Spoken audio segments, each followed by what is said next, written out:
B plus test series में आपका स्वागत है।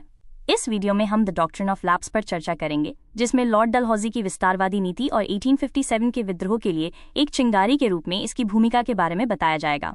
इस पॉलिसी को 1848 से 1856 तक गवर्नर जनरल रहे लॉर्ड डलहौजी ने सपोर्ट किया था। इसे 1847 में छोटे राज्यों पर कंट्रोल करने के लिए बनाया गया था, जिसका मुख्य लक्ष्य ब्रिटिश कंट्रोल को तेजी से बढ़ाना और ईस्ट इंडिया कंपनी का रेवेन्यू बढ़ाना था। इस सिद्धांत ने उत्तराधिकार के लिए एक डिसीजन ट्री बनाया।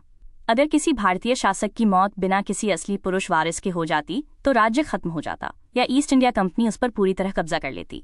ये तब भी सच था जब ब्रिटिश सहमति के बिना किसी पुरुष वारिस को गोद लिया गया हो। ये सिद्धांत भारतीय परंपरा से अलग था। परंपरा के अनुसार गोद लिए हुए बेटे को अगला शासक माना जाता था और सरकारी संपत्ति सरकारी और निजी वारिसों दोनों को विरासत में मिलती थी। डॉक्ट्रिन ऑफ लैप्स ने गोद लिए हुए बेटों को शासक नहीं माना, सिर्फ निजी संपत्ति विरासत में देने की इजाजत दी और टाइटल और पेंशन खत्म कर दिए।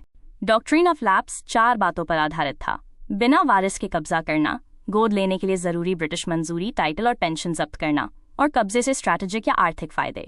कहा गया तर्क था अच्छा शासन और गलत राज वाले राज्यों में हिंदू कानून का पालन, लेकिन असलियत साम्राज्यवादी लालच थी, जिसका मकसद पैसे का फायदा और सीधे कब्जा करना था, जबकि हिंदू कानून गोद लिए हुए वारिसों की रक्षा करता है।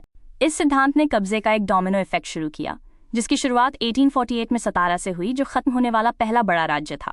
दूसरे मुख्य कब्जों में 1853 में झांसी शामिल था, जिसने विद्रोह को हवा दी, और 1854 में नागपुर।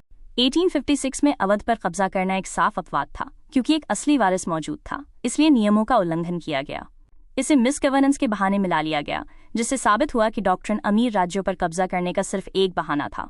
इसका पहला असर ईस्ट इंडिया कंपनी को एडमिनिस्ट्रेटिव बढ़ोतरी और बड़े आर्थिक फायदों के जरिए हुआ।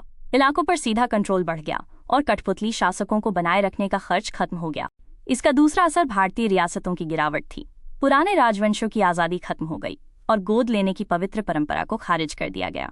शाही परिवारों का अपमान किया गया, जैसे नाना साहब को उनके पिता की पेंशन नहीं दी गई और रानी लक्ष्मीबाई को अपनी गद्दी गंवानी पड़ी। डॉक्ट्रिन ऑफ लैप्स ने 1857 के विद्रोह के लिए एक बड़ा कारण का काम किया।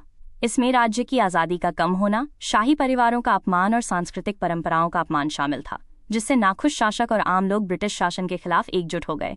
1857 के विद्रोह के बाद 1859 में ये पॉलिसी खत्म हो गई, जिसमें ईस्ट इंडिया कंपनी से ब्रिटिश क्राउन को पावर ट्रांसफर हो गई। लॉर्ड कैनिंग ने ऑफिशियली इस डॉक्ट्रिन को वापस ले लिया। बाकी राज्यों के लिए एग्रेसिव एनेक्सेशन की जगह सुलह वाला तरीका अपनाया गया। डलहौजी की आक्रामक नीतियों ने अनजाने में भौगोलिक एकीकरण को बढ़ावा दिया, लेकिन भारतीय संस्कृति और परंपराओं की पूरी तरह अनदेखी ने अनजाने में एक बड़े विद्रोह को जन्म दिया। डॉक्ट्रिन ऑफ लैप्स सिर्फ साम्राज्य को बढ़ाने का एक जरिया नहीं था, बल्कि भारतीय राष्ट्रवाद के लिए एक बड़ी प्रेरणा थी। ये video B plus test series द्वारा बनाया गया है, जो इंडियन रेलवे और सरकारी एग्जाम के लिए आपका सबसे भरोसेमंद डिजिटल स्टडी पार्टनर है। ज्यादा स्टडी मटेरियल और टेस्ट सीरीज के लिए प्ले स्टोर से B plus test series app download करें। आज ही अपनी सफलता की शुरुआत करें। अपना फ्री मॉक टेस्ट दें और फर्क महसूस करें। QR कोड स्कैन करें या B plus test series app download करें और पढ़ाई का आनंद लें।